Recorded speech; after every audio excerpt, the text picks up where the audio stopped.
হাজার ভালো কাজ করো, মানুষ সেটা দেখবে না। অথচ একটা ছোট ভুল করো, দেখবে মানুষ তোমার বিচার করার জন্য সভা বানিয়ে ফেলবে। মানুষের সব সৌন্দর্য শুধুমাত্র চোখ দিয়ে দেখা যায় না, কিছু সৌন্দর্য মন দিয়ে অনুভব করতে হয় এবং প্রিয় মানুষকে সেইভাবেই খুঁজে নিতে হয়। যে ঠকায় সে অন্য জায়গায় ঠকে, যে কাঁদায় সে অন্য জায়গায় কাঁদে। একটা কথা কি জানো তো, এখানে সবার বিচার হবে, অপেক্ষা শুধু সঠিক সময়ের। মানুষ কখনো ইচ্ছে করে বদলায় না।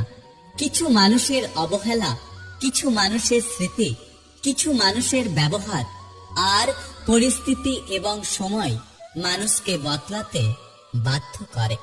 এখনকার সম্পর্কগুলো সূর্যমুখী ফুলের মতো